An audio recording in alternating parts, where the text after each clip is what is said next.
Hello students, मैं BP Singh आज आपके लिए मैट्रिक स्पेस में जो सेकंड यूनिट चल रही है टोपोलॉजी ऑफ मैट्रिक स्पेस उसका फोर्थ लेक्चर लेके आया हूं। और आज इस लेक्चर में भी मैं आपको वेरी इंपॉर्टेंट लगभग 2 या 3 थ्योरम देने वाला हूं। थ्योरम कह दीजिए या एग्जाम्पल। और नेक्स्ट वीडियो में 100% इंपॉर्टेंट कौन कौन सी थ्योरम आएंगी वो भी आज ही बताऊंगा। तो इसका पहला लेक्चर आपने जरूर देख लिया होगा, उसमें मैंने वेरी 2 इंपॉर्टेंट एग्जाम्पल बताए थे। एक बताया था यूजुअल मैट्रिक्स रियल नंबर पर, आज यही क्वेश्चन को दोबारा दोहराएंगे यूजुअल मैट्रिक्स पर रियल नंबर में आर स्क्वायर पर। कल हमने डिस्क्रीट मैट्रिक में भी एक एग्जाम्पल बताया था, आज हम मैट्रिक पर बेस्ड नॉर्मल वेक्टर में एक इंपॉर्टेंट एग्जाम्पल देंगे। तो उम्मीद करते हैं आज की वीडियो बहुत पसंद आएगी आपको और अपने फ्रेंडों के साथ आप जरूर शेयर करेंगे। चलिए पहला एग्जाम्पल नंबर 3, 2 में कल करा चुका हूं, आज एग्जाम्पल नंबर 3 या थ्योरम समझ लीजिए। चलिए तो example number 3, describe open sphere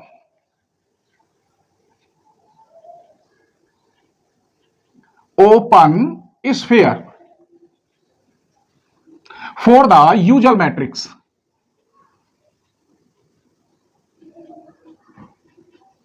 on R square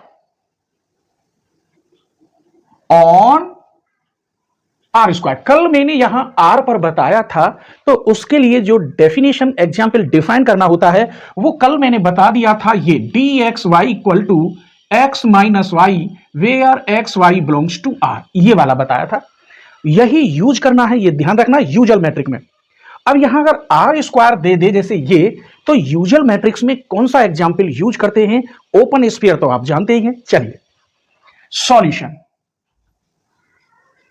late d be the usual matric,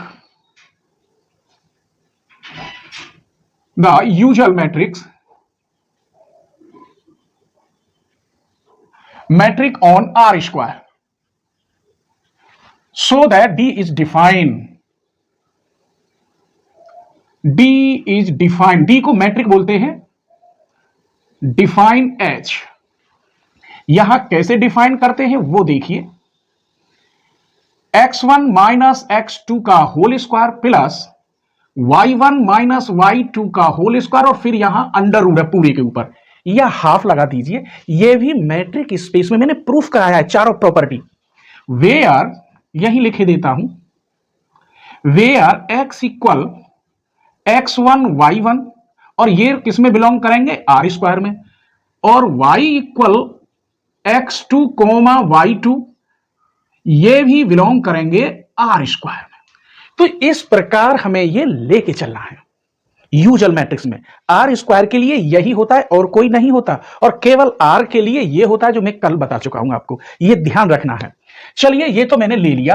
अब यहां इसको डिफाइन करने के लिए मुझे एक्स नोट की जरूरत पड़ेगी, क्योंकि ओपन स्फीयर में सेंट्रल होते हैं, और सेंट्रल के लिए यहां क्या लेता हूं मैं? जेड नोट, और जेड नोट इक्वल कर देंगे एक्स नोट और वाई नोट, और ये भी आर स्क्वायर में होंगे। कैसे? Let z naught equal to x naught comma y naught, और ये भी करेंगे आर स्क्वायर में। एंड रेडियस लो अब, आर बी पॉजिटिव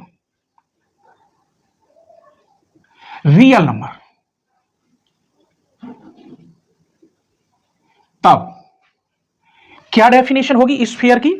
यहां एस आर, यहां एक्स नोट होता था, अब लिखोगे जेड नोट। क्लियर? क्योंकि यहां एक्स और वाई दोनों लेके चलेंगे।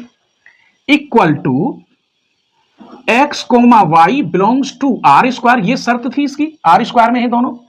सच that z equal x comma y, तब डी जेड नोट ये लेस देन आर। ये डेफिनेशन है। ये तो मुझे यहां लिख के दिखाने ही होंगे मेरे बच्चों, क्योंकि यहां मुझे सेंटर में ये लेना और एक्स और वाई की वैल्यू अलग अलग है। अब यहां इसकी जगह पर मैं ये कैसे लिख के दिखाऊंगा वो देखिए। जेड नोट के लिए तो हम ले लेंगे एक्स नोट और वाई नोट, और जेड के लिए ले लेंगे एक्स और वाई। तो यहां डिफरेंस हो जाएगा इस जगह पर x माइनस एक्स नोट का होल स्क्वायर, यहां हो जाएगा y माइनस वाई नोट का whole square, under root is less than r। अगर हम दोनों ओर का स्क्वायर कर दें तो ये एक सर्किल का रूप कर लेगा। बस यही डिफाइन था। देखिए, this implies x y belongs to are square such that, इसकी वैल्यू क्या लिखेंगे इसके बेस पर? x माइनस एक्स नोट का whole square plus y minus y naught का होल स्क्वायर और 1/2 इज लेस देन r। दोनों ओर का स्क्वायर करने पर कर दें। चलिए, this implies x comma y belongs to are square, इसको साथ लेके चलेंगे। अब इसकी जरूरत नहीं है, ये दोनों ये बन तो गए, such that x minus x naught का whole square plus y minus y naught का whole square is less than r square. जब ये आर स्क्वायर के बराबर आ गया ये, तो ये पता है क्या कहलाएगा? देखिए, it follow that open sphere S r x not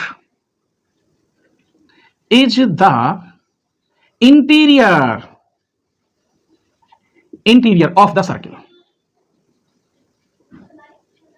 और सर्किल क्या बनेगा? यही बनेगा, एक्स माइनस एक्स नोट का whole square y minus y naught का whole square equal to are square. यहां ये और लिख देना लास्ट में, z naught equal to x naught और वाई नोट।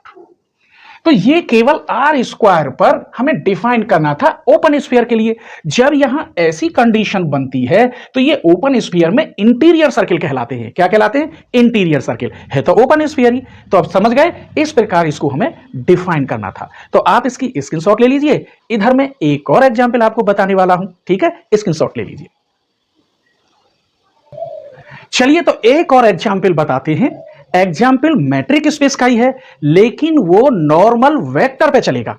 और नॉर्मल वेक्टर मैंने 5th सेमेस्टर में लीनियर अलजेब्रा में आपको बड़े प्यार से डिफाइन किया है। आज भी पहले उसकी प्रॉपर्टी लिखूंगा और तब मैं उसे प्रूव करके दिखाऊंगा मैट्रिक स्पेस में। और हां, अगर आप चाहते हैं कि मैट्रिक स्पेस पूरा मिल जाए, कॉम्प्लेक्स एनालिसिस पूरा मिल जाए, इसके साथ जो और बुकें वो भी आपको पूरी मिल जाए, कहने का मतलब पूरे पेपर आपको सिर्फ और सिर्फ 399 रुपए में मिल जाए, तो कैसी बात है? तो आज ही आप चैनल की मेंबरशिप ले लीजिए और पूरा मजा उठाइए, क्योंकि कुछ वीडियो ऐसी हैं जो 100% इंपॉर्टेंट हैं, वो ओपन नहीं होंगी, वो केवल मेंबर्स के लिए ओपन होती हैं। और जहां 4 वीडियो आपने लगातार देखी और लास्ट में फिर 3 वीडियो न मिले तो गड़बड़ हो जाती है। उन 3 वीडियो से ही 3 थ्योरम आपको 100% मिल जाती हैं एग्जाम में। मुझे 22 साल हो गई बीएससी एमएससी को पढ़ाते पढ़ाते, इतना तो मुझे अनुभव है किस यूनिवर्सिटी में किस आधार पर पेपर आता है। ठीक है, तो चैनल के डिस्क्रिप्शन में जाएंगे, ज्वाइन पर क्लिक करेंगे, लेवल है वहां, फुल कोर्स वीडियो वाला लेवल ले 399 रुपए वाला, जिससे आपको सारी वीडियो ओपन हो जाएंगी और हर वीडियो का नोटिफिकेशन आपके पास पहुंचेगा। क्योंकि जो वीडियो मेंबर्स के लिए जाती हैं उनका नोटिफिकेशन केवल मेंबर्स के पास पहुंचता है, जो 100% इंपॉर्टेंट थ्योरम है। तो इंतजार मत करना, फटाफट मेंबरशिप ले लेना। नेक्स्ट एग्जाम्पल देखिए। चलिए, एग्जाम्पल नंबर 4 लेते हैं। So that the function d defined by dpq equal to norm of p minus q, where p and q are vector in a normal vector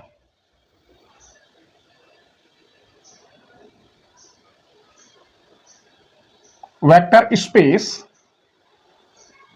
V। क्या proof करना है? Is a metric on V। तो सबसे पहले तो जो normal vector space की definition है, उसकी 4 प्रॉपर्टी है, सेम मैट्रिक की तरह ही है, थोड़ा सा अंतर है, वो मैं लिख दूंगा। वो प्रॉपर्टी आज मैं यहां लिखूंगा, ये नहीं कहूंगा कि आपने वहां लीनियर अलजेब्रा में देखी होंगी। 2 मिनट में वो लिख दूंगा और उन्हीं को फिर बारी बारी से डिफाइन करूंगा। जब चारों प्रॉपर्टी डिफाइन हो जाएंगी तो हम दावे के साथ कह देंगे कि ये एक मैट्रिक स्पेस है। क्लियर? तो चलिए, सबसे पहले वो डेफिनेशन कौन सी होती है वो देखते हैं। Solution, if p q r, R और ले लिया इसमें क्योंकि तीसरे की जरूरत पड़ेगी, ये वेक्टर है, बिलोंग्स टू बी, एंड इसमें स्केलर की जरूरत पड़ेगी तो के माने लेते हैं, k is any scalar,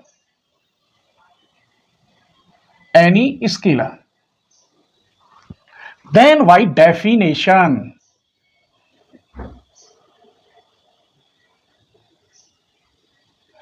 definition of normed vector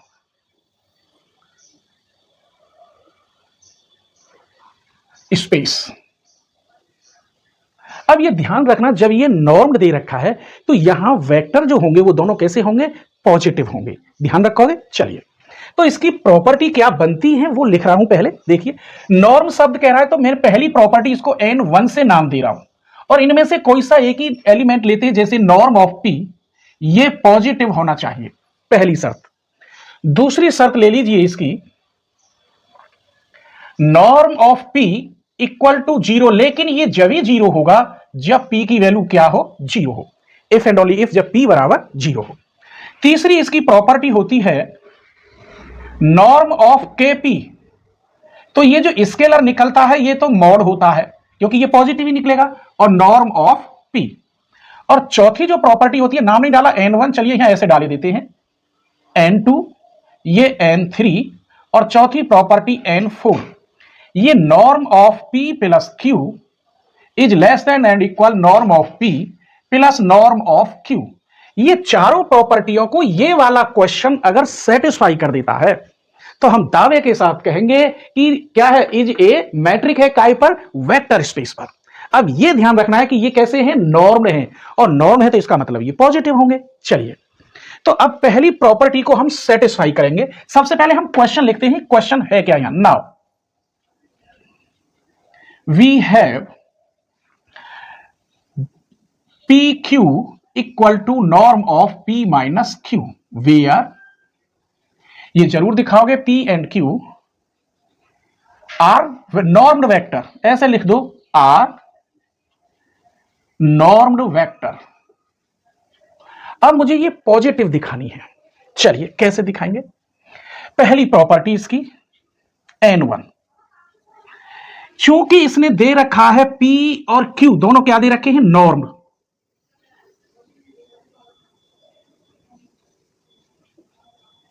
norm vector. Clear. इसका मतलब यह हो गया अगर मैं इसका डिफरेंस करूं तो 100% क्या होगा, पॉजिटिव, 0 या 0 के बड़ा, 0 के बराबर या 0 से बड़ा, नेगेटिव होगा ही नहीं क्योंकि मैंने नॉर्म दे रखा है। दोनों ओर का अगर मैं नॉर्म लगा दूं तो कोई परेशानी है ही नहीं, और इसकी वैल्यू यहां से क्या है, ये पहली प्रॉपर्टी हमारी प्रूफ हो गई। ठीक है, तो आप यहां तक स्क्रीनशॉट ले लीजिए, बाकी 3 प्रॉपर्टी इसे साफ करके बताएंगे, स्क्रीनशॉट ले लो। चलिए तो अब सेकंड प्रॉपर्टी लेते हैं मैट्रिक की। सेकंड प्रॉपर्टी में हम क्या लेंगे, या n2 कहें, यहां n1 डाल दिया था तो यहां सेकंड प्रॉपर्टी n2 कह दो। सेकंड प्रॉपर्टी में इसी को 0 के बराबर रखते हैं। चलिए तो यही लेंगे, dpq इक्वल टू 0। इसका मतलब इसकी वैल्यू है कितनी, ये रही, norm of p minus q equal to 0। ये कब पॉसिबल है, इसका मान 0 कब आ सकता है, इफ एंड ओनली इफ जब p बराबर q हो और बराबर हो 0 के।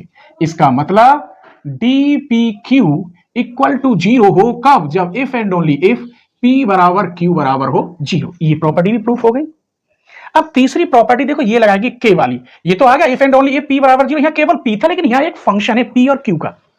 तो तीसरी प्रॉपर्टी देखिए n3, इसमें तीसरी प्रॉपर्टी में हम क्या करेंगे, dqp लेके चलेंगे, क्योंकि तीसरी प्रॉपर्टी dyx बराबर dxy प्रूफ करना है, लेकिन हेल्प किसकी लाएंगे हम, इसकी। चलिए तो ये बन गया मेरे बच्चों norm of q minus p। इसमें से मैं माइनस कॉमन ले सकता हूं और ये बन जाएगा p माइनस q नॉर्म। ये माइनस बाहर आएगा तो ये मोड में आ जाएगा, ये वाला। ये मत कहना कि यहां -1 नहीं लिखा है, लो लिख दिया। तो यहां क्या बचा, norm of p minus q, और ये तो पॉजिटिव है, मोड के अंदर सब पॉजिटिव होता है, तो इसका मतलब ये रह गया केवल norm of p minus q, और इसे हम लिख सकते हैं dpq। यही प्रूफ था। दिस इंप्लाइज तीसरी जो प्रॉपर्टी होती है qp इक्वल टू dpq। एक और रह गई है चौथी प्रॉपर्टी, यहां n4 का नाम दे दीजिए, ट्रायंगल इनइक्वालिटी। चलिए उसे लेके चलते हैं, dpq, इसे हम ऐसे ही तो लिखते हैं p माइनस q। एक काम करते हैं, इसमें r माइनस और r प्लस कर देते हैं, कोई परेशानी नहीं। अब इसे खोलेंगे तो क्या हो जाएगा, इधर बड़ा हिस्सा हो जाएगा, norm of p minus r plus norm of r minus q। ये तो आप जानते ही होंगे ना प्रॉपर्टी कॉम्प्लेक्स नंबर में। ठीक है, ये is less then and equal, ये बन गया pr प्लस drq, किसके बराबर, dpq के बराबर। यही हमें चौथी प्रॉपर्टी प्रूफ करनी थी। जब चारों प्रॉपर्टी है गई तो अब लिख दीजिए ये वेक्टर है, वेक्टर स्पेस है, हेंस अतः ये वेक्टर में ले लिया नॉर्म में, और डी मैट्रिक है, ऐसे लिख सकते हैं इज ए मैट्रिक स्पेस। क्या है ये? एक मैट्रिक स्पेस है।